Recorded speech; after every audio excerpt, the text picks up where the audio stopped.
Meus irmãos, a paz do Senhor Jesus, bem-vindos ao blog de estudos do pastor Claudinei do Nascimento. E hoje, atendendo a solicitação de um amigo, nós vamos falar sobre celebre sua primeira cerimônia de casamento com sucesso. Talvez não é a primeira, você já celebrou algumas, mas você acredita que as outras foram numa igreja simples, humilde, uma igreja menor, assim, o espaço da construção menor.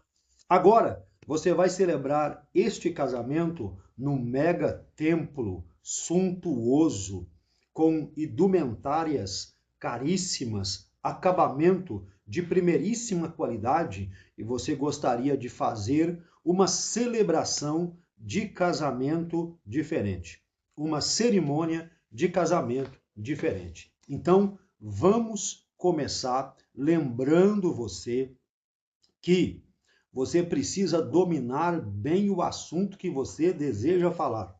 Então, você vai pegar essa instrução que nós estamos passando para você, vai assistir várias vezes.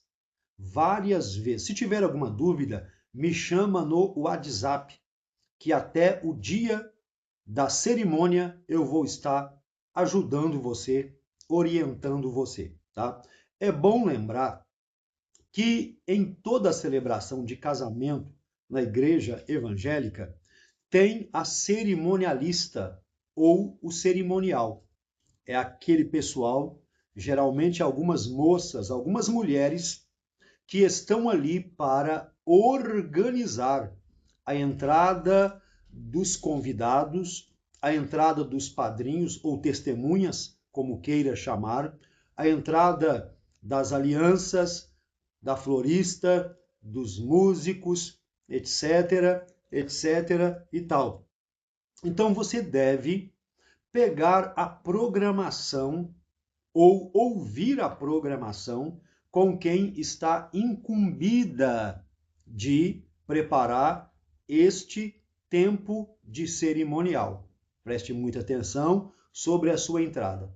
Ao entrar, entre com uma aparência agradável, esboçando alegria, felicidade e honra em estar participando desta cerimônia de casamento.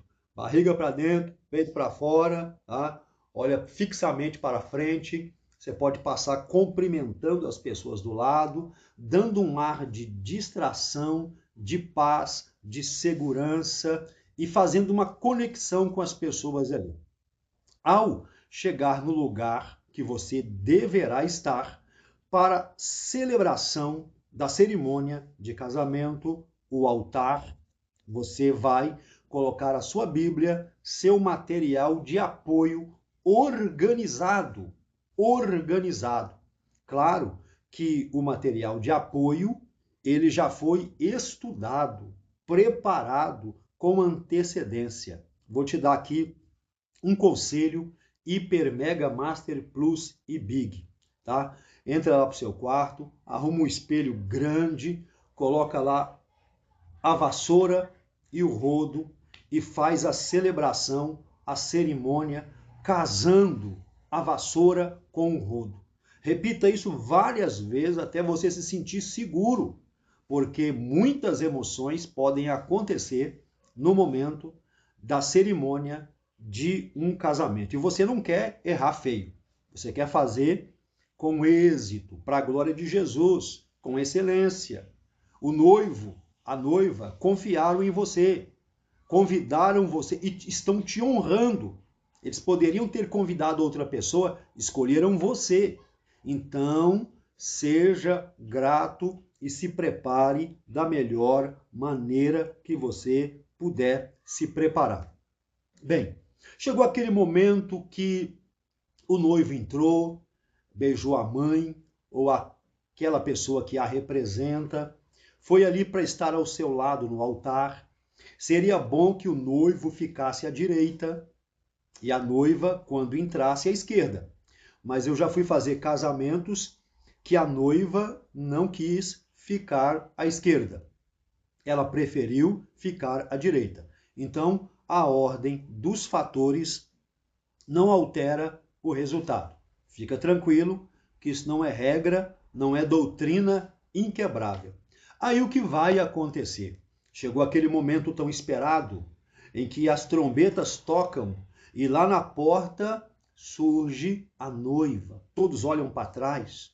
A expectativa de todos é grande naquele momento.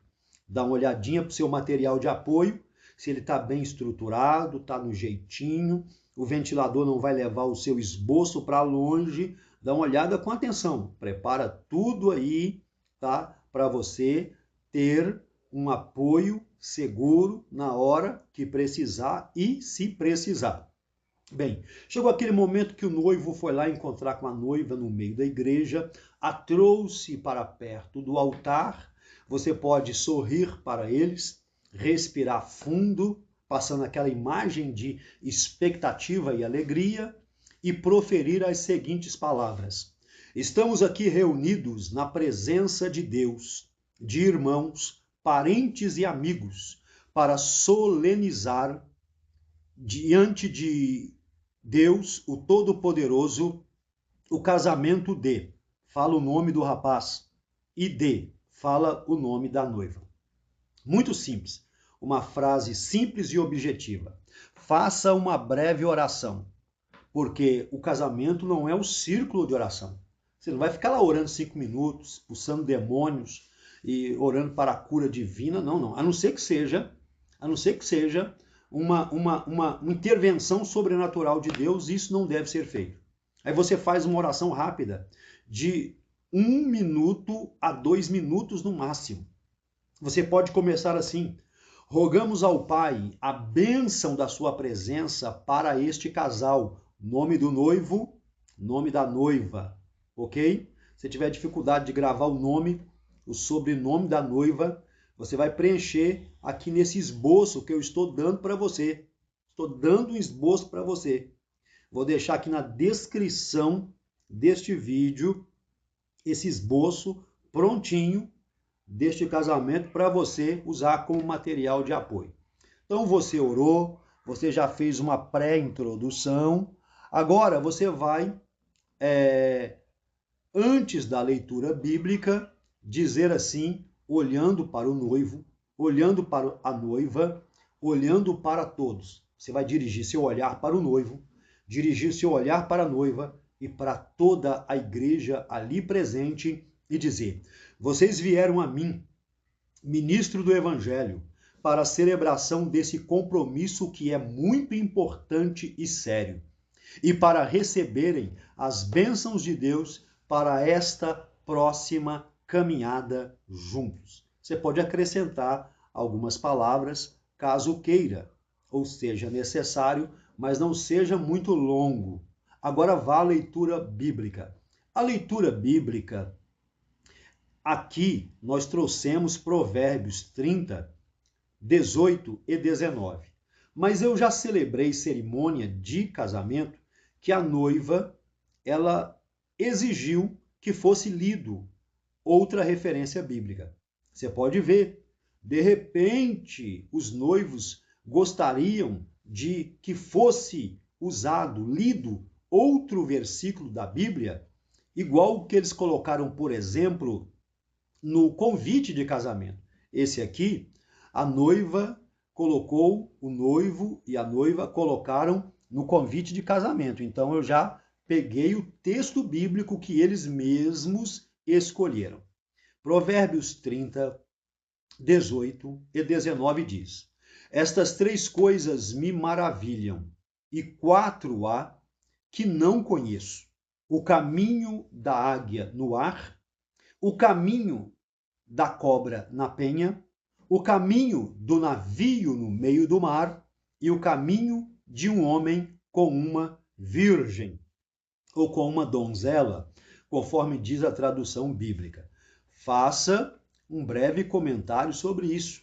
O caminho da águia no ar não deixa rastro. O caminho da cobra na penha não deixa rastro. O caminho do navio no meio do mar também não deixa rastro. Assim também deve ser o caminho de um homem, de um noivo e da sua noiva. Pronto. Que comentário espetacular eu acabei de fazer. Profundo, rápido e objetivo. Por falar em objetivo, você deveria antes perguntar aos noivos com quanto tempo eles querem, quanto tempo eles querem que o casamento seja celebrado. Em quanto tempo? Né? Eu já fui em lugar que a noiva disse assim, 20 minutos. Já fui em lugar que disse assim, 40 minutos. E já fiz casamento de pessoas que disseram 1 hora, tá bom? Então, pergunte antes para você adaptar este riquíssimo esboço que eu estou oferecendo para você aos minutos que foram oferecidos. É claro que fechar exatamente dentro de 20 minutos, de 30 minutos, é impossível, mas que sirva como parâmetro para você não ir de mais e nem de menos. Bem, nós temos aqui um outro versículo que ampara este. Não que a Bíblia precise ser amparada, mas a Bíblia explica a própria Bíblia. No caso aqui, é um versículo para fortalecer as memórias sobre o ato do casamento. É Gênesis 2:24 que diz: portanto, deixará o homem seu pai e sua mãe, e apegar-se-á à sua mulher, e serão ambos uma só carne. Faço um breve comentário. Exemplo: a Bíblia não diz que a mulher deve deixar seu pai e sua mãe, mas diz que o homem deve deixar seu pai e sua mãe e apegar-se-á à sua mulher. Olha que comentário curioso. Eu vou ganhar a atenção dos dispersos com esse comentário. Então, faça um comentário sucinto e objetivo, tá? Aqui eu tenho um outro comentário. Aqui, ó. O processo do namoro e o casamento tem muita semelhança às 4 operações usadas na matemática. Primeira operação é a subtração. O texto de Gênesis diz: deixará o homem a seu pai e sua mãe. É bom lembrar que deixar aqui não é abandonar. Não é abandonar. É bom lembrar que o homem se torna uma só carne com sua mulher. Não é com sua mãe e também não serão com seus futuros filhos. Serão ambos, o homem e a mulher, uma só carne. Segunda operação aqui é adição. Unir-se-á é somar. Unir-se-á é somar.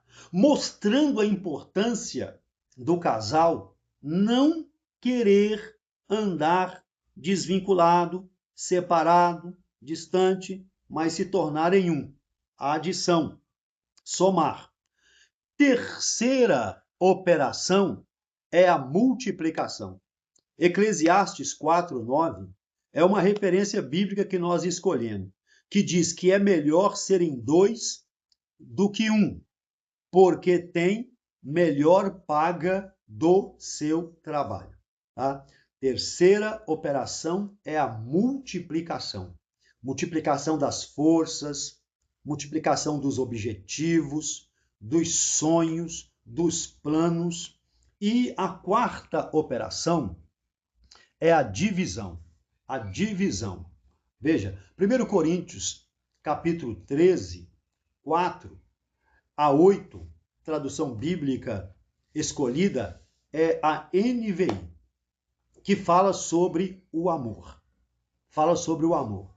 Fala, o amor é paciente, é bondoso, não inveja, não se vangloria, não se orgulha, não maltrata, não procura seus interesses, não se ira facilmente, não guarda rancor.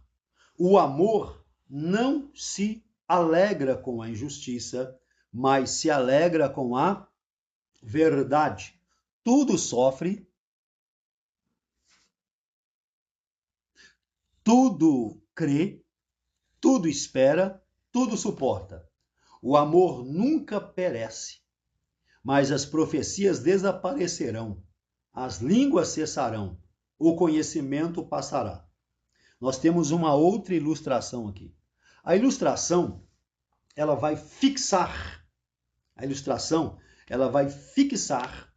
o que você está falando na mente dos ouvintes. A ilustração fala o antes e o depois do casamento. Diz que um rapaz conheceu uma moça muito bonita, olhares macios, flores, mãos dadas, era o namoro.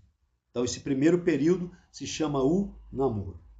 Eu só colocar aqui no silencioso aqui, ainda bem que não tocou durante a nossa aula aqui. Se tivesse tocado, a gente ia ficar aqui meio... Isso, pronto, silencioso, desculpa a distração, tá? Vamos voltar à ilustração. Antes e depois do casamento, um rapaz conheceu uma moça muito bonita. Olhares macios, flertes, mãos dadas, era o namoro. Um dia choveu durante o passeio deles. O rapaz abriu gentilmente o guarda-chuvas, cobriu a namorada atencioso e ficou todo ensopado. Encontros regulares, passeios, preparação para o casamento, corre-corre, moradia, móveis, pequenas brigas, era o noivado. Um dia choveu e os dois se abrigaram igualmente sob o mesmo guarda-chuva. Cada um se molhou um pouquinho. Lutas, dificuldades, emprego, desemprego, aluguel pela hora da morte, despesas escolares, médico, roupa, sapato. O marido queria uma coisa e a mulher queria outra coisa.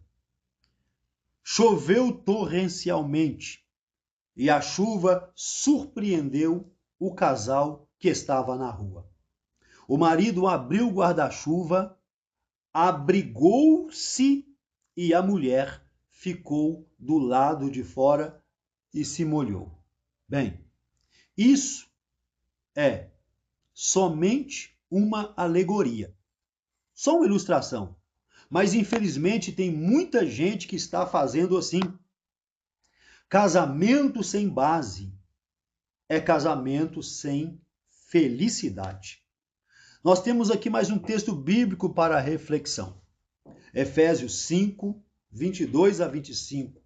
22. Vós, mulheres, sujeitai-vos a vossos maridos como ao Senhor. Olha o padrão de qualidade. ISO 9000 e Cristo. É bom lembrar que submissão ou sujeitar aqui não é humilhação. É estar debaixo da mesma cobertura, debaixo da mesma cobertura. E missão, é o objetivo a ser alcançado, aonde a gente quer chegar. Então, mulheres sejam sujeitas ou submissas, quer dizer, caminhem na mesma visão. 23. Porque o marido é a cabeça da mulher, como também Cristo é a cabeça da igreja, sendo ele próprio o salvador do corpo. Então, é bom lembrar que na vida de um casal, se não é o marido o sacerdote da casa, ele não está vivendo o propósito de Deus para ele no casamento. Ele tem que ser o sacerdote da casa, o que mais lê a Bíblia, o que mais ora, o que caminha, o que transmite segurança, fé, o que transmite as verdades bíblicas para a sua esposa. Olha aqui, porque o marido é a cabeça da mulher, como Cristo é a cabeça da igreja. 24. De sorte que assim como a igreja está sujeita a Cristo, assim também as mulheres sejam em tudo sujeitas a seus maridos. Vós, maridos, amai vossas mulheres. Você vê que o texto bíblico não fala que a mulher deve amar o marido, mas sim que o marido deve, né? Aqui o aspecto aqui é um dever, uma dívida. Deve amar sua mulher, como também Cristo. Olha o padrão de qualidade. ISO 9000 e Cristo. Como também Cristo amou a igreja e se entregou por ela. Colossenses 3, 13 a 14. Suportando-vos uns aos outros, perdoando-vos uns aos outros. Se alguém tiver queixa contra o outro, assim como Cristo perdoou, assim fazei vós também. E sobre tudo isto, revesti-vos do amor, que é o vínculo da perfeição. Agora, os votos. O ministro perguntará ao noivo: você deseja receber esta mulher como sua única e legítima esposa até que a morte os separe? E ela vai dizer sim. Se você vê que ela está meio tímida, ou ele está meio tímido, tá? Você pergunta de novo, assim, com aquele ar de alegria: eu não ouvi bem.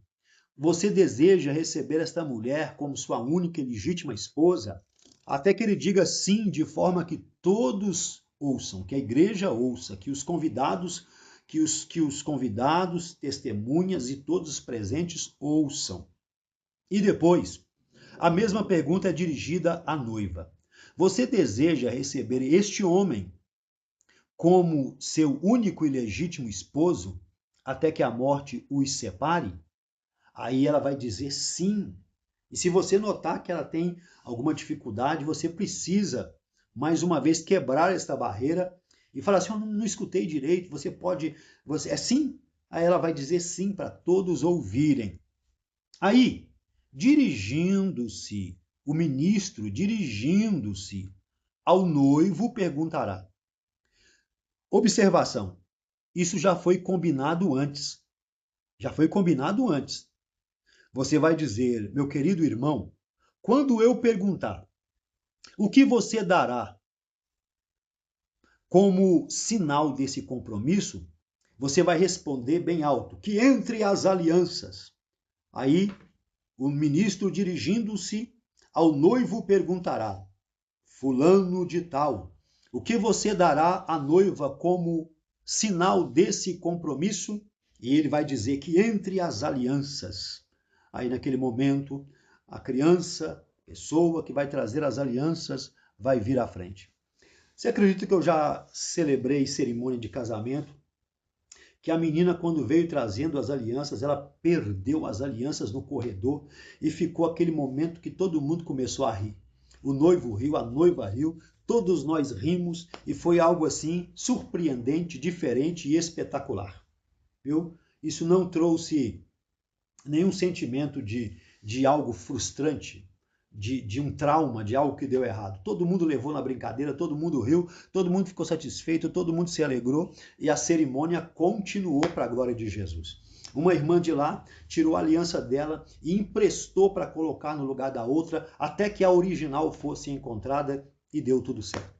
Imprevistos podem acontecer. Esteja com sua inteligência emocional preparada para não perder o fio da meada.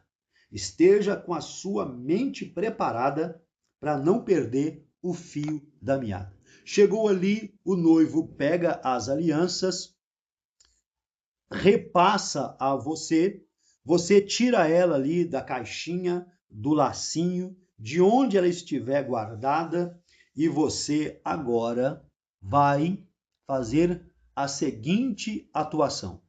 Colocando a aliança na mão da moça, para que ela coloque a aliança na mão do noivo, você perguntará: fulana de tal.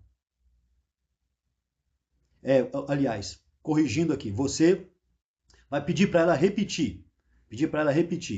Você usará esta aliança como vínculo de reverência e compromisso segundo a palavra de Deus. Amém. Aí ela vai dizer amém.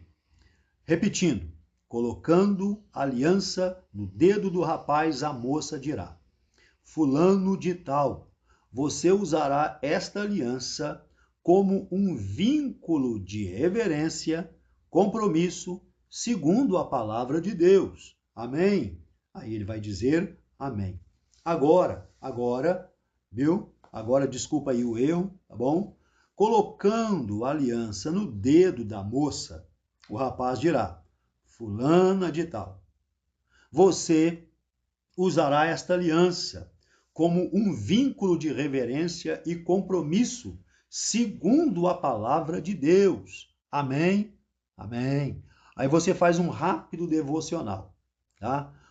Como sinal da promessa que vocês fizeram um para o outro, diante de Deus, de Jesus, destas testemunhas e familiares, eu abençoo este casamento. Fará uma oração final.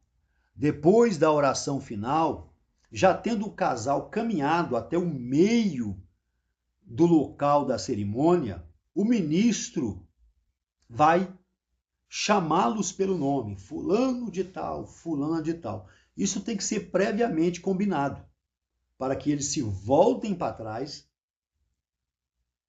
para que eles parem a caminhada, se voltem para trás, olhem para o ministro, e o ministro dirá com as mãos estendidas: o Senhor vos abençoe e vos guarde. O Senhor resplandeça sobre vocês o rosto dele. O Senhor tenha misericórdia de vocês e lhes dê paz, abundante paz. E assim, chegamos ao fim, um final feliz de uma celebração de casamento muito bonita pela glória de Jesus. E aí, o que você achou? Coloca aí no comentário o que você achou, porque eu ainda tenho outras 3 diferentes celebrações de cerimônia de casamento, e se você comentar, eu vou continuar e vou postar as outras 3 também. Deus abençoe em nome de Jesus, sucesso, tenha uma boa cerimônia de casamento.